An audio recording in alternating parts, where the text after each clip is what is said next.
Welcome to the Battlegrounds Tour Agency's tour of Erangel. Now, the island itself is pretty infamous, but on this tour you're going to get up close and personal with Erangel and see the major landmarks from the ground, just like a real Battlegrounds contestant. Only difference is, all of you get to leave the island alive. While we're down here, we'll also dive into some of the history of the island. Nobody really knows the whole story about what went down here, but with the help of prominent Battlegrounds historians, we've pieced together some of the clues left behind. Now, when people still lived here, there was quite the little community on the island. Farmers, laborers, physicians, teachers, even dock workers made up Erangel's economy, and everyone contributed to keep the island a self-sustained place. Even after the military took control of Sosnovka, life kept on like normal for a time. But as the occupying force got more oppressive and more demanding of the population's obedience, well, things started to escalate. Resistance against the military started to rise up, which caused the military to tighten their grip, and so on. Of course, that all ended in 1965 when the bombs started dropping. Anyway, our first stop on the tour is Kameshki. It might look like a sleepy seaside town, but Kameshki was actually quite important to the resistance, as is apparent by their hidden-in-plain-sight base.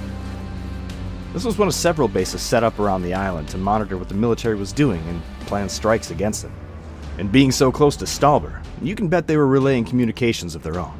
Speaking of, let's head up the mountain.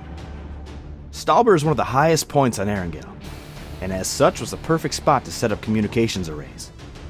While we don't know for sure which side of the conflict controlled Stalber, the resistance base in Kameshki and the bunker just down the hill tell us that this area was mostly blue territory.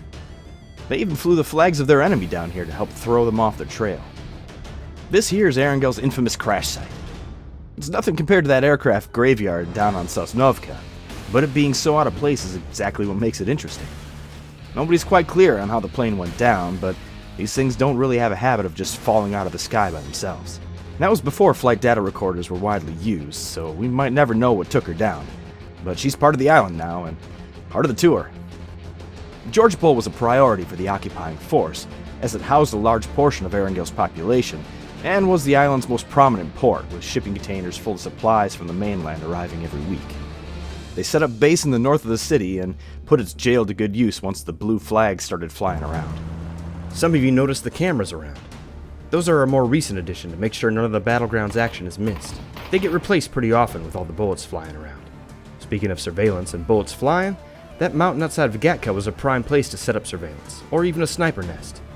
It's a pretty safe bet that the resistance was up there keeping an eye on the Red Eye. That's it for the first leg of our tour.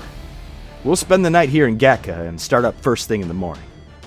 Just remember, the crew does a great job of cleaning up after a battleground, but if you happen to come across a weapon, just assume it's loaded and alert one of your guides immediately. Last thing we need is to cut the tour short to rush someone back for medical attention. The rest of the night is yours. If you're enjoying the tour, be sure to give us a 5-star review and tell your friends that it was the Battlegrounds Tour Agency that helped you explore the Battlegrounds like never before. Good night.